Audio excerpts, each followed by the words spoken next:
자, 오늘은 우리 사무엘상 23장 말씀을 통해서 힘들 때 필요한 세 가지 음성이라는 제목으로 우리가 오늘 함께 좀 말씀을 보도록 하겠습니다. 요새 심리학에서는요, 인격 장애자라는 말을 종종 사용합니다. 특별히 지난 우리 코로나 이 3년의 기간이 지난 후에 더욱더 자주 심리학에서는요, 인격 장애자라는 말을 쉽게 우리가 사용하고 있는 것을 알 수 있습니다. 여러분, 인격 장애자란요, 정신병자는 아닙니다. 그렇지만 정신과 인격 관리를 잘 못해서 큰 문제를 노출하는 자를 말하는 것입니다. 이들은 외형적으로는요, 겉으로 보여지는 모습으로는요, 아무런 장애가 없습니다. 이들은요, 지식도 있고요, 명예도 있고요, 지위도 있고요, 어떤 기술도 있고요, 또한 돈도 있고요, 건강도 있습니다.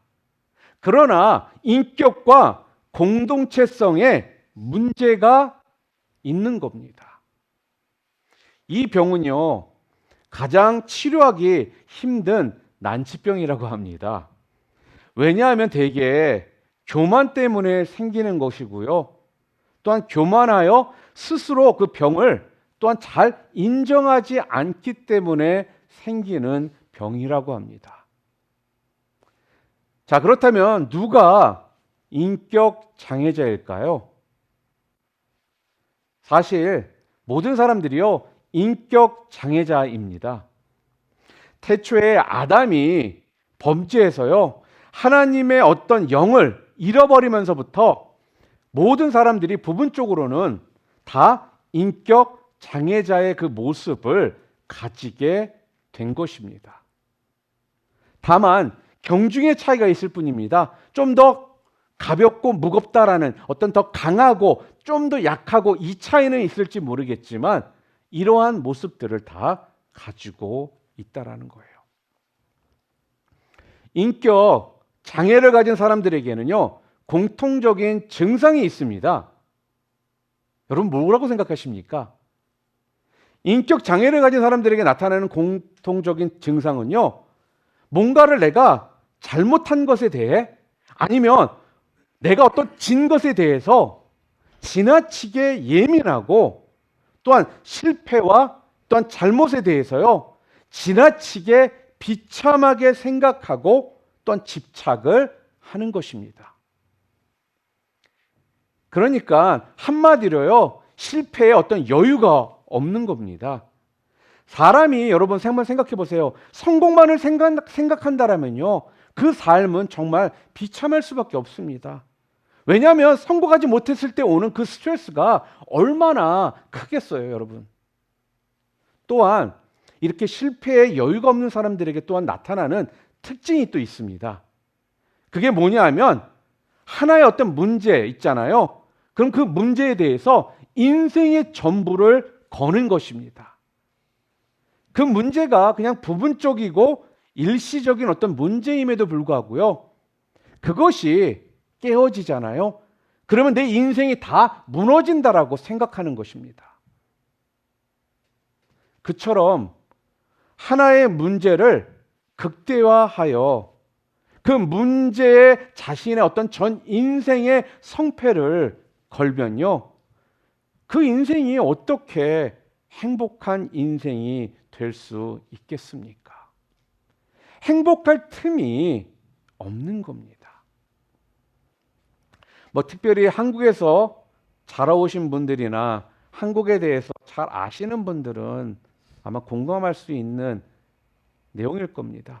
한국은 입시 처리되잖아요. 대학 입시 처리되면요, 가끔씩 그 입시 후에 자살을 하는 학생들에 대한 뉴스나 또한 이런 이야기들을요, 우리가 심심치 않게 들을 수가 있습니다. 이들이 왜 이런 자살을 할까요? 입시가 자기 자신의 인생에서 전부라고 생각을 하기 때문에 자살을 하는 것입니다. 물론 입시도 그러겠지만 사업을 하는 부분에서도 그럴 수 있고요. 어떠한 또 우정과 또 사랑도 우리들에게 분명 중요한 것입니다. 그런데 입시도 그렇고 사업도 중요하고 우정도 중요하고 사랑도 중요하지만 여러분 무엇보다도 중요한 것은요. 바로 소중한 내 생명이라는 것입니다. 한 번의 어떤 실패에 온 생명을 다 걸고 사느냐 죽느냐 이렇게 고민을 할 필요가 없는 겁니다. 쉽게 얘기해서요. 이 길이 아니면 얼마든지 저 길이 있습니다, 여러분. 때로 주님께서는요, 제가 지난주에도 말씀을 드렸지만 우리들에게요, 시련을 주시는 경우가 있습니다. 그리고 또 그 시련을 통해서요, 우리를 더 좋은 길로 인도하는 경우도 많습니다. 우리가 실패를 그래서 대할 때 그 이유 때문에 우리는요, 여유를 가져야 한다라는 거예요. 사람은 누구나 가정과 사업과 인간관계에서요, 실패를 할 수가 있습니다. 그처럼 실패를 할 수 있지만요, 그렇다고 해서요, 여러분, 실망해서는 안 된다라는 거예요. 맞아요. 목사님 실패했는데, 아니, 어떻게 실망이 안 되나요? 맞습니다. 여러분 틀리다라는 것이 아니에요. 충분히 그럴 수 있습니다. 그렇지만 우리가 평소에요, 우리의 어떤 관심의 세계를 좀 넓힌다면, 그렇다면요, 최선이 안 되면 차선을 선택할 수 있는 거고요. 차선이 안 되면 차차선을 선택할 수 있는 어떤 삶의 그 여유를 우리가 기른다라면요, 우리는 분명 다르게 생각할 수 있게 되는 것입니다. 가끔 남편에 대해서 실망을 잘하는 사람들이 왜 그렇습니까? 평소에 어떤 관심의 세계가요, 남편밖에 없기 때문에 그렇습니다. 그것이 좋은 장점이 될 수도 있지만요, 큰 단점이 될 수가 있거든요. 관심의 세계가요, 남편 하나뿐이면요, 남편의 얼굴이 조금만 찌푸려져도요, 인생이 무너지는 것 같고 근심과 걱정이 생기고 답답함이 생기기 시작한다라는 거예요. 그렇기 때문에 지혜롭게요, 우리의 어떤 관심의 그 영역들을 우리가요, 넓힐 필요가 있다라는 거예요. 자녀의 문제도 마찬가지입니다. 너무 자녀에게만 관심을 갖고 거기에 집중하다 보면요, 그 자녀가 잘 되면 상관이 없는데 그렇지 못할 때 거기에서 오는 실망과 좌절감이 너무나도 크게 우리를 친다라는 것입니다. 친구 관계에서도 마찬가지입니다. 어떤 친구만이 내 인생의 전부라고 생각할 필요가 없다라는 거예요. 그 친구가 아니면 여러분 다른 친구도 얼마든지 있고요. 또 새로 또 친구를 사귀면 됩니다. 그러니까 한쪽 자꾸 세계만 우리가 보면요, 길이 꽉 막혀 있는 것 같아서 또한 안 보이는 것처럼 보일 수 있지만, 그러니까 자꾸 절망이 되지만요, 보는 세계만 우리가 조금만 넓히기만 한다라면요, 무수한 그 길들이 우리에게 보여진다라는 거예요. 가끔 보면요, 기독교인 중에요, 주기적으로 실망에 사로잡히는 사람들이 있습니다. 왜 이들이 주기적으로 쉽게 실망에 사로잡히느냐? 바로 만사형통을 기독교의 어떤 진리로 생각하면 실망할 수밖에 없다라는 거예요. 예수만 믿으면 모든 것이 만사형통할 거라는 이러한 잘못된 진리 가운데 살아가기 때문에 내 뜻대로 되지 않고 내 뜻대로 원하는 것이 이루어지지 않으면 하나님의 축복이 없는 것 같다라는 생각이 들면 그때부터 힘들어진다라는 것입니다. 여러분, 성경은요, 어려움이 있어도요, 모든 것을 합력하여 선을 이룬다라고 말씀을 합니다. 자, 그런데 만사형통만을 배운 사람은요, 그래서 자꾸 일이 잘못될 때마다 그 잘못에 나도 모르게 몰입을 하게 되는 거거든요.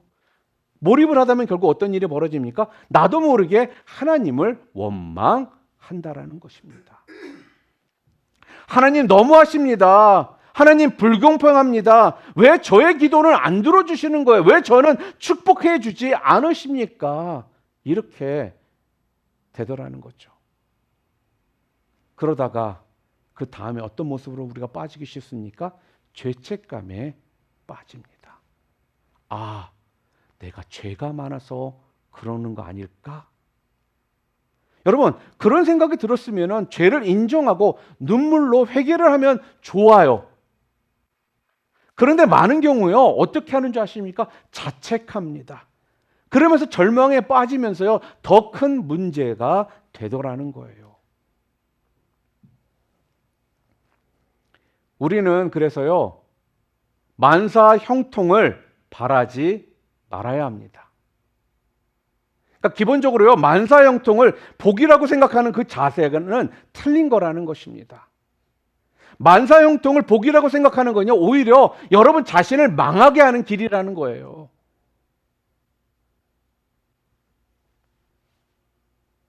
사랑하는 성도 여러분, 항상 잘 되며 망하지 않는 영혼은 없습니다. 인생이 살다 보면요, 만사 형통이란 우리의 삶 가운데, 우리 인생 가운데 있지를 않는다라는 거예요. 이처럼 있지도 않은 것을 자꾸 찾으니까 얼마나 우리의 인생이 힘들고 고달파지겠습니까? 아니, 있지도 않은 것을 찾으려 하니. 여러분, 성공이란요, 많은 실패도 겪은 끝에 성공이 따르는 것입니다. 그러므로 우리는요, 실패의 여유를 길러야 하는 것입니다. 실패의 여유를 우리가 다른 말로 말하면 무엇일까요? 바로 믿음이라는 것입니다. 그 믿음을 가지고요, 어떤 시련 중에서도 내일의 소망을 가져야 한다는 거예요. 여러분, 잠언 말씀 함께 볼까요? 24장 16절 말씀 이렇게 말합니다. 우리 함께 읽겠습니다. 대저 의인은 7번 넘어질지라도 다시 일어나려니와 악인은 재앙으로 말미암아 엎드러지느니라, 이렇게 말을 합니다. 여러분, 지금 이 말씀에 의인도 넘어졌습니까? 안 넘어졌습니까? 넘어졌다라는 거예요. 의인도 넘어집니다. 자, 그런데 중요한 것이 무엇인지 아십니까? 의인도 넘어지지만 오늘 잠언 24장 16절에 의인은 다시 일어난다라는 것입니다. 오늘 본문은요, 다윗이 사울을 피해서 끊임없이 지금 도피하는 그 과정 가운데에서 벌어진 일입니다. 어느 날 그가 7번째 도피처인 십광야 수풀에 있었습니다. 그때 사울의 아들이자 친구인 요나단이요, 수풀로 다윗을 찾아옵니다. 그러고 나서 그를요, 지금 위로해주고 있는 거예요. 여러분, 어려운 도피 생활 가운데 있을 때 요나단의 이런 위로가 얼마나 다윗에게 큰 힘이 되었겠습니까? 그때 요나단은요, 다윗에게 3가지 영적 선물을 줍니다. 요나단이 오늘 본문을 통해서 다윗에게 준 이 3가지 영적 선물은요, 바로 우리 주님께서 여러분과 저에게 주고자 하시는 것이라는 거예요. 하나님은요, 지금도요, 우리에게요, 이러한 영적인 그 음성을 주시고 있습니다. 우리의 인생살이가 힘들 때 가장 필요한 음성이 바로 이 음성이라는 거예요. 자, 그렇다면 어떠한 음성을 우리들에게 우리가 힘들 때 들려주고 계실까요? 요나단은 도대체 다윗에게 어떠한 영적인 선물 3가지를 지금 주고 있을까요? 첫 번째는요, 하나님을 힘있게 의지하라는 그 음성을 그에게 주었다라는 것입니다. 우리 오늘 본문 16절 말씀 함께 읽겠습니다. 사울의 아들 요나단이 일어나 숲으로 들어가서 다윗에게 이르러 그에게 하나님을 힘있게 의지하게 하였는데 이럽니다. 자, 우리는 하나님을 의지할 때 대충 의지하지 말고요. 어떻게 의지하라고요? 힘있게 의지해야 합니다. 저는 개인적으로요, 뭔가를 해도 대충 하는 거를 솔직히 저는 개인적으로 좀 안 맞아요. 차라리 좀 열심히 하는 거를 참 더 프리퍼하는 성격입니다. 그러니까 제가 처음부터 안 하면 그냥 안 하겠지만 한다 했을 때는 대충 하지 않고요. 정말 내가 할 수 있는 최선을 다하려고 열심히 좀 하려는 그런 좀 성향이 좀 있어요. 오늘 성경도요, 지금 그러는 거거든요. 말로만 하나님을 의지한다라고 하지 말고 대충 하나님을 의지하는 삶 살지 말고 오늘 뭐라는 거예요? 힘있게 의지하라는 것입니다. 힘있게. 최선을 다해 열심을 다해 하나님을 의지해 보라는 거예요. 그럴 때 그 믿음이요, 또 다른 믿음을 낳는다라는 것입니다. 여기서 중요한 게 뭔지 아십니까? 이러한 믿음이 파급 효과를 계속적으로 내게 되거든요. 그래서 이러한 믿음을 계속적으로 우리가 경험을 하다 보면요, 보편적으로 바로 이 믿음이요, 체질화된 사람으로 우리가 바뀐다라는 거예요. 그런 믿음이 몸에 배어 있다라는 것. 여러분, 이거 얼마나 중요한 행복의 요건이 되는지 모릅니다. 믿음이 있는 곳은 그래서요, 천국이 될 수 있지만 믿음이 없는 곳은요, 지옥이 된다라는 거예요. 정신질환 중에 의부증과 의처증이라는 게 있어요. 의부증이나 의처증이 뭔지 다들 아시죠? 지극히 정상적인 배우자를 놓고 늘 불륜을 저질렀다라고 생각을 하는데 그 의심의 정도가요, 거의 신앙 수준에 가깝게 바뀝니다. 그래서 이 병은 치료가 아주 어렵대요. 왜냐하면 환자가 자신의 병을 절대로 인정하지 않고 배우자를 의심하는 것 외에는 다 정상이기 때문이라는 것입니다. 여기에 모두 포함될 수 있냐면요, 우리 신앙과도 충분히 그럴 수 있거든요. 우리는요, 예수님을 다 잘 믿는다라고 말을 해요. 겉으로 보기에는 말짱해 보입니다. 그러나 그 삶은, 행동은 그게 아닐 때가 너무나 많다라는 거예요. 왜? 이런 사람들은 또 한 가지 뭐라고 그랬어요? 자기가 그렇다라는 것을 인정을 안 해요. 자기가 지금 믿음이 없고 하나님의 말씀에 순종하지 않는 삶을 산다라는 걸 인정하지 않고 자기는 잘 믿고 자신앙이 좋다라고 생각한다라는 것입니다. 그래서 이 병은요, 배우자들에게는요, 아주 골치 아픈 병입니다. 그래서 이 병을 여러분 뭐라고 부르는지 아세요? 골 때리는 병이라고 얘기를 해요. 통계적으로요, 100명 중에 2-3사람이 그런 증상을 보인다고 합니다. 그리고 그 에이지가 있어요.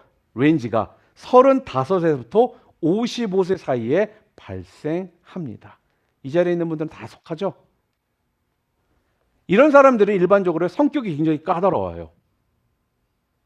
그리고 곰곰이 생각이 좀 많아요. 또한 지나치게 기억력이 좋다고 합니다. 그리고 남의 어떠한 행동에 대해서 예민합니다. 그리고 또 실수나 잘못을 잘 잊지를 못하는 성격의 소유자들 중에 이러한 정신질환이 있다고 생긴다고 합니다. 또 우리 자매님들 같은 경우, 여자분들의 경우는요, 이런 분들, 어떤 분들이 많으냐? 셈이 많은 사람. 그리고 독점적인 사람. 독점적인다라는 게 무슨 말이냐면요, 스스로 자기 삶을 통제하고자 하고 또한 목표 성취를 위해서 다른 사람들의 어떤 도움이 필요 없다라고 느끼는 사람 중에 많이 있고요. 또 심리적으로는요, 배우자에 대해서 열등감이 나타난다고 합니다.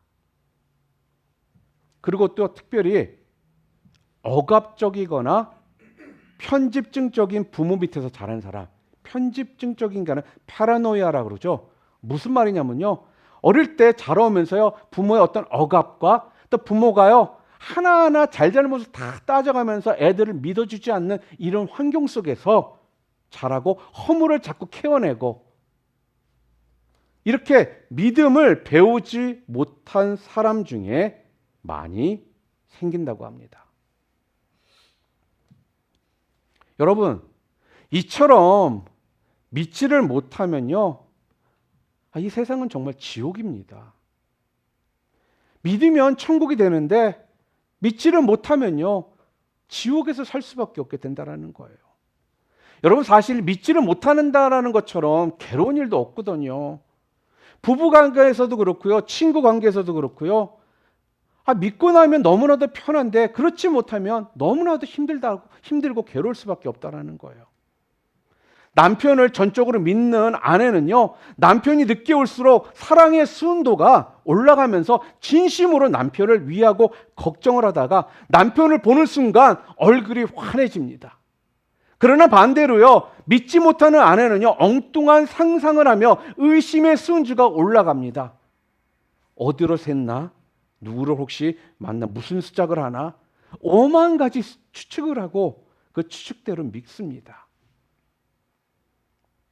원래 몽상가는 사실보다 꿈을 더 확실한 것으로 믿습니다. 설상가상으로요, 내 육감은 못 속여 라고 하면서요, 자기 육감을 지나치게 또한 믿습니다. 그러다가 남편을 보니 남편이 이뻐 보이겠어요? 짜증이 나고 화가 나고 남편을 외면하게 될 수밖에 없다는 겁니다. 여러분, 얼마나 이 피곤하고 고통스러운 삶입니까? 여러분, 이 사회도요, 참 믿음이 없으면요, 이 사회는 진짜 지옥 같은 사회가 될 수밖에 없다는 거예요. 여러분, 왜 그렇게 서로 믿지를 못하게 되었습니까? 왜 못 믿는 거죠?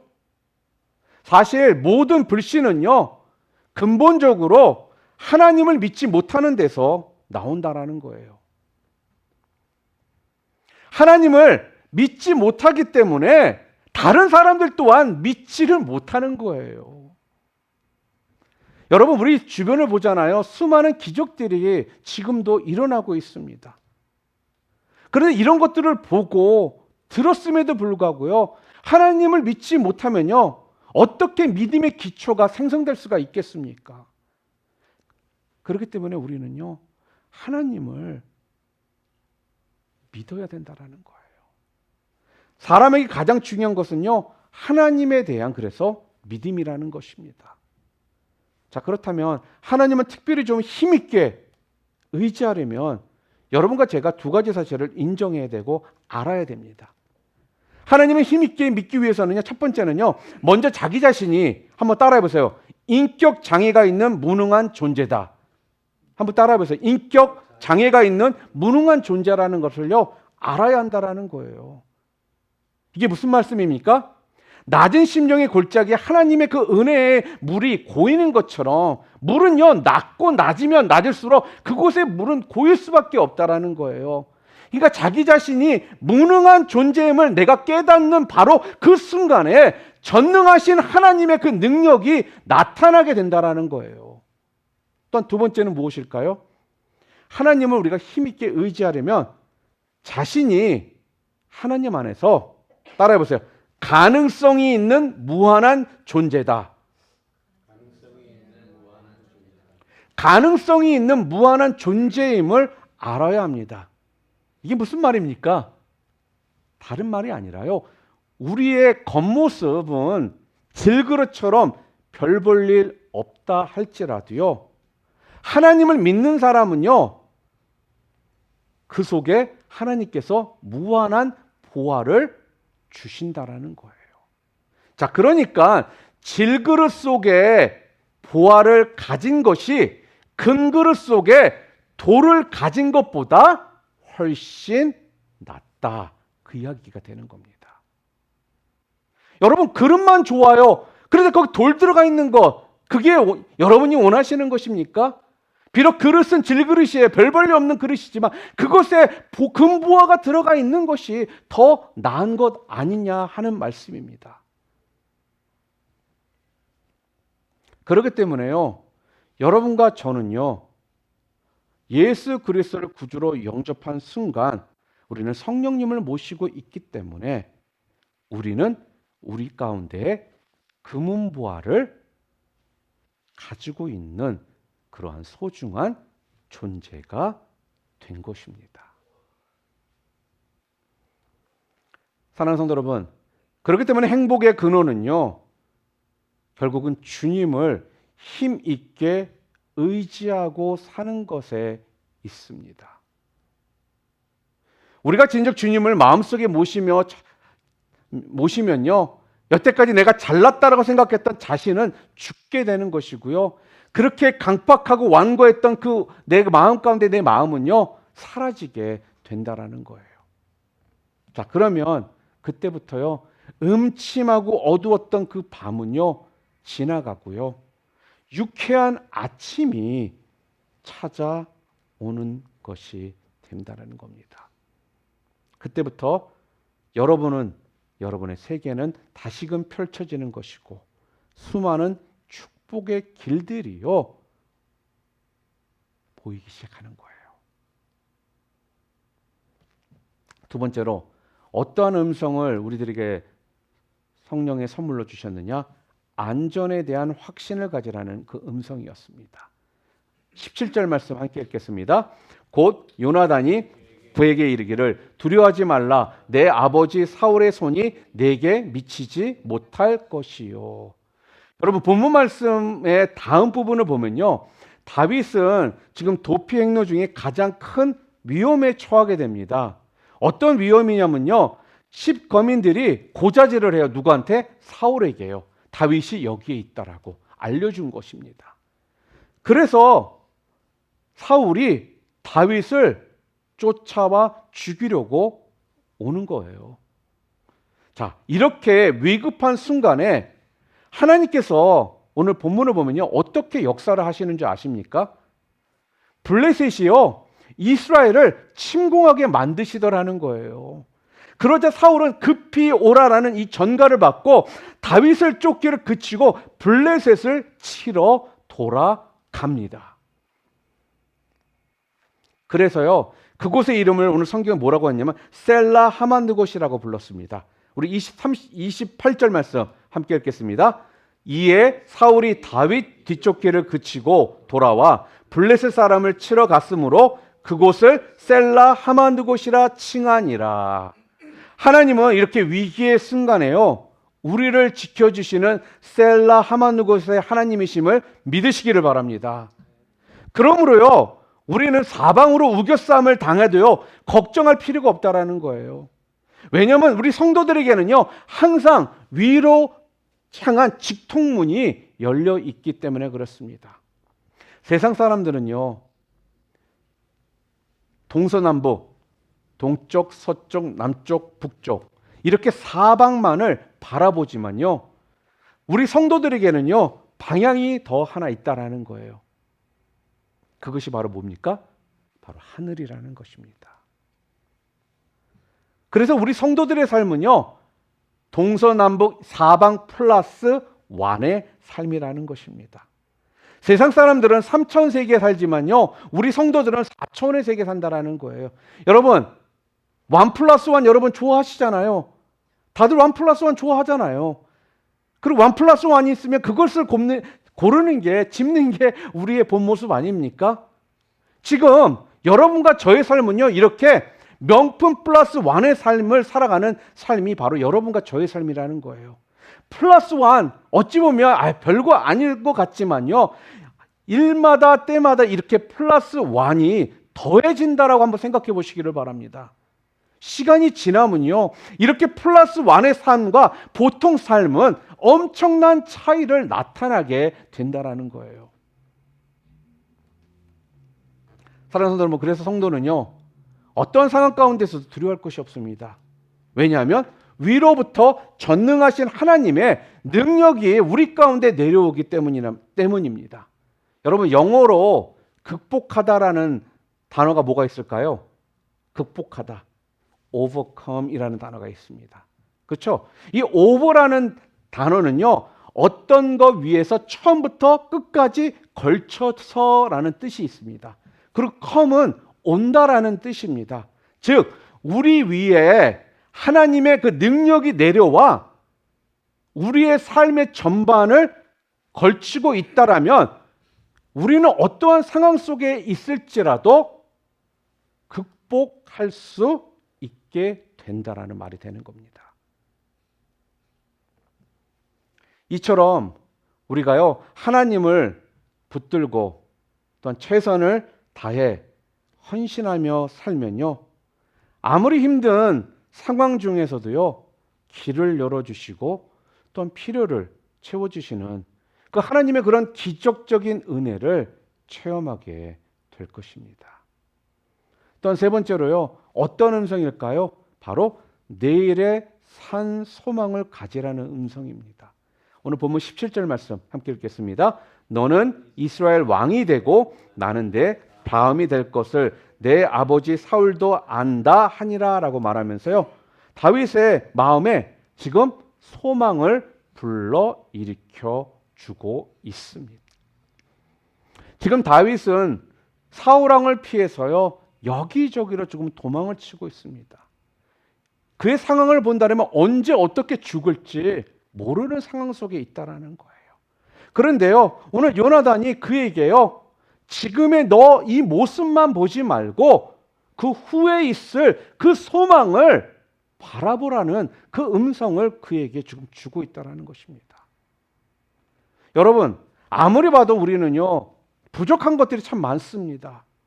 그렇지만 우리가 살아계신 그 하나님을 믿기 때문에 그래서 우리가 소망을 가지고 살아갈 수가 있는 거예요. 여러분과 저의 삶만 본다라면요 부족한 게 너무나도 많거든요. 그렇지만 그 부족함에도 불구하고 하나님이 살아계시김을 믿기 때문에 그 가운데서 소망이 있기 때문에 부족함 속에서도 이렇게 우리가 살아갈 수 있게 된다라는 거예요. 저는요 다윗의 이야기로 끝나는 것이 아니라 지금 하나님께서는요 여러분과 지금 저에게 지금 말씀해 주시는 것이 뭐냐면요 내일은 우리도 성경에 나와 있는 이 다윗보다 더 복된 존재가 될 수 있다라는 그 넘치는 소망이 우리 가운데 있다라는 것을 말씀해 주고 있다라는 것이죠. 이 소망 때문에 무슨 어려움을 우리가 당할지라도요 우리는 그래서 낙심을 하지 않을 수 있는 겁니다.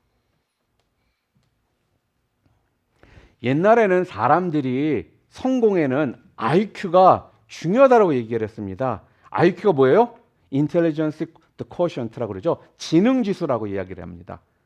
자, 그러고 나서 후에 21세기 들어서는요. EQ가 더 중요한 성공의 요소다라고 이야기를 합니다. EQ가 뭐예요? Emotion Quotient, 감성지수. 자, 그런데 어떤 분은요. 요즘 시대에 가장 중요한 성공의 요소를 IQ도 아니고 EQ도 아니고 OQ로 이야기하는 분들이 있습니다. OQ가 뭘까요? Overcoming Quotient, 극복 지수. 즉 어려운 일들을 잘 극복하는 사람이 결국은 성공한다라는 것입니다. 여러분과 저의 삶을 계속적으로 보면요. 우리 가운데 어려움은 계속적으로 있습니다. 성경 어디에도요. 네가 예수 그리스도를 잘 믿으면 어려움이 없을 거다라고 성경에 기록된 성경 구절은 없다라는 거예요. 그러니까 쉽게 말해서 어려움은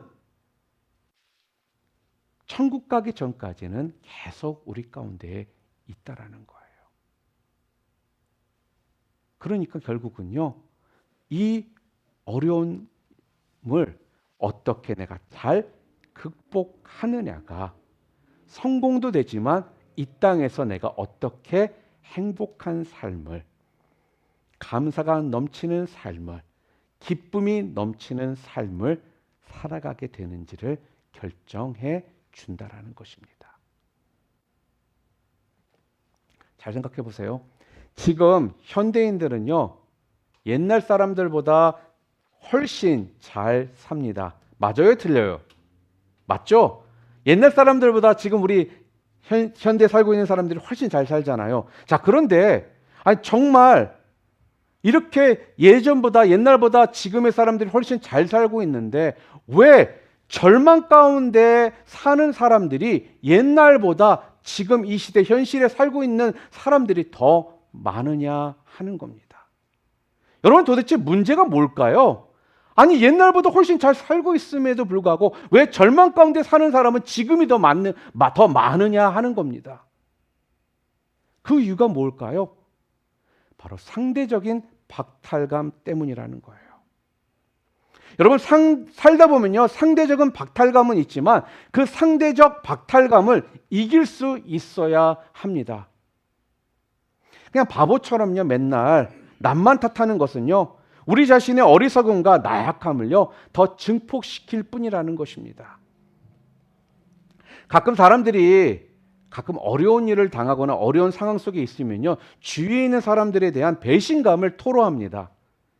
그래서 우리 주위에서 흔히 이런 소리들을 너무나도 우리가 많이 들을 수가 있어요.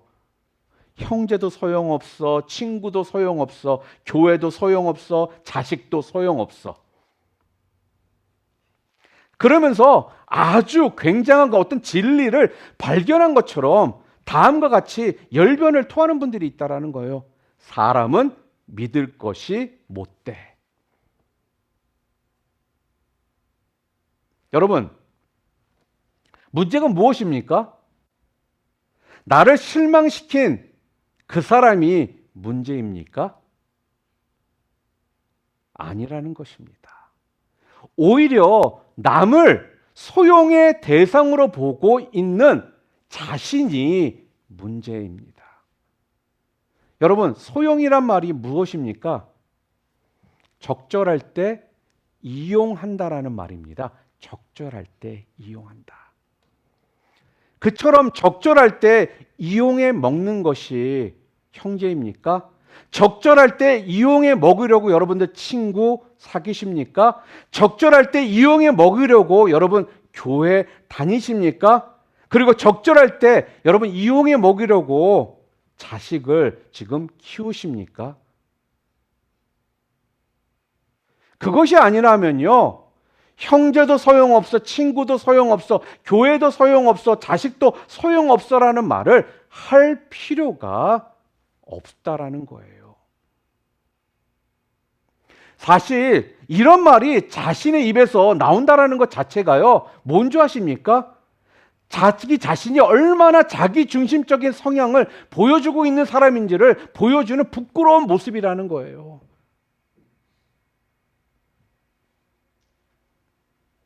여러분, 우리는요, 친구에게 소용 있는 친구가 될지언정 그 친구를 소용의 대상으로 삼으려 하지 말아야 합니다. 우리는요, 교회를 소용 있는 아름다운 성도가 될지언정 교회를 소용의 어떤 대상으로 삼는 아름답지 못한 성도가 되지를 말아야 합니다. 어차피 우리는요, 사람이나 세상을 믿고 살지를 않습니다. 그러므로 우리는 앞으로는요, 누구는 소용없어 라는 말 최대한 피해야 된다는 거예요. 그 말은 자신의 수치를 보여주는 부끄러운 고백이기 때문에 그렇습니다. 여러분, 우리는 잘 들으세요. 형제가 나를 외면해도 나는 형제가 좋다고 말해야 합니다. 자기 입으로요, 형제를 불신하는 말을 해야 하는 자기의 모습이 여러분 한번 생각해 보세요. 얼마나 비참한 모습이 아니겠습니까? 남편이 부끄러운 모습을 가지고 있으면요, 깊은 기도 제목을 나누어야 하는 목회자 외에는요, 일반 성도들에게는요, 나는 남편이 정말 좋아요 라고 말해야 한다라는 거예요. 자기 남편을 깎아내리면서 아내가 올라가는 거 절대 아니라는 것입니다. 같이 깎이는 거예요. 친구가 나를 외면해도 마찬가지입니다. 그 친구를요, 원망할 필요가 없습니다. 여기서 중요한 게 뭔지 아십니까? 내가 그 친구를 배반하지 않았다라는 점이 중요합니다. 우리는요, 어차피 친구를 믿고 사는 사람들이 아니라 바로 하나님을 믿는 사람입니다. 맞습니까? 그러므로요, 세상이 우리를 다 버려도요, 아니 사도 바울처럼 하나님을 우리를 믿고 전진하는 담대한 신앙을 그래서 가져야 한다라는 것입니다. 어떤 부부가 20년을 살다가 헤어졌습니다. 그동안 서로 끈끈한 사랑을 나누면서 잘 살았던 사람들인데 잠시 어떤 갈등을 견디지 못하고요, 남편과 헤어진 후에 만나는 사람마다 이렇게 이야기를 합니다. 정말 남자는 믿을 게 못돼. 그 원수 같은 놈. 여러분, 그렇게 말을 한다라면 마음이 풀립니까? 더 비참하지 않습니까? 아니, 이왕 헤어졌다라면 새롭게 내일을 향해 달려가야지. 왜 자꾸 과거를 한탄하면서 더 비참해질 필요는 없지 않느냐 하는 것입니다. 여러분, 사실 20년 동안 살았다라면 그 20년 동안에 좋았던 시절도 분명 많이 있거든요. 그것만으로도 원수는 아니라는 거예요. 지금 현재까지 수십 년 사랑하며 살아왔는데 지금에 와서 원수를 만든다라면 내 생의 거의 전체가 원수와 산 것이 된다라는 것입니다. 그러면요, 자기 자신을 한번 생각해 보세요. 아, 이런 삶 정말 내 자신 얼마나 비참한 모습 아니겠습니까? 사람은요, 누군가를 원수를 만들면 만들수록요, 결국은요, 자신이 비참하게 된다라는 거 잊지 마시기를 바랍니다. 여러분, 그 비참함을 여러분 어떻게 견디시겠습니까? 어떻게 견디시겠어요? 그러므로 우리는요, 용서를 해야 합니다. 원수 같은 그 사람을 위해서 용서하라는 것이 아니라요, 하나님께서 목적을 가지시고 이 땅에 여러분을 태어나게 하신, 그리고 지금까지 살게 하셨던 여러분의 자신을 위해서 용서하시라는 것입니다. 원수를 용서하면요, 그때부터 우리의 삶은요, 새로운 그림이 그려지고요, 또 새로운 세계가 그때부터 우리 앞에 펼쳐지게 되는 것입니다. 여러분, 우리가 이제까지 세상을 살면서요, 세상 발견하는 한 가지 놀라운 사실이 하나 있습니다. 그게 뭐냐면요, 사람에게 어떤 한 가지 허물만 나오잖아요. 그걸로 완전히 그 사람을 매장시키는 경우가 많다라는 겁니다. 그러니까 그 사람에게 99가지의 착한 것이 있음에도 불구하고요, 한 가지 때문에 그 사람을 완전히 매장시키는 사람은요, 정말 불행한 사람입니다. 사람은 참 무섭습니다. 맞아요. 99가지의 장점이 있어도요, 한 가지가 잘못되면요, 그걸로 끝내버리는 것이 바로 사람이라는 거예요. 그런데 감사하게도요, 우리 하나님은 그러지 않으십니다. 하나님은 우리에게 99가지의 어떤 실수가 있음에도 불구하고요, 단 한 가지 장점을 보시고 그 99가지의 실수를 덮어주시는 분이 바로 우리 하나님이시라는 거예요. 그렇기 때문에 우리는요, 쉽게 다른 사람에 대한 어떤 기대를요, 너무 쉽게 포기하지 말아야 합니다. 다른 사람에게 한 가지 실수가 있어도 99가지의 그 장점을 볼 수 있어야 하는 것입니다. 그리고 이 시간에 다시 한번, 나는 누구로부터 버림을 당할지라도 먼저 버리지 않겠다라는 각오를 우리는 할 필요가 있습니다. 직장이 나를 버려도 수십 년 몸담은 그 직장에 대해서 배신감을 느끼지 마시기를 바랍니다.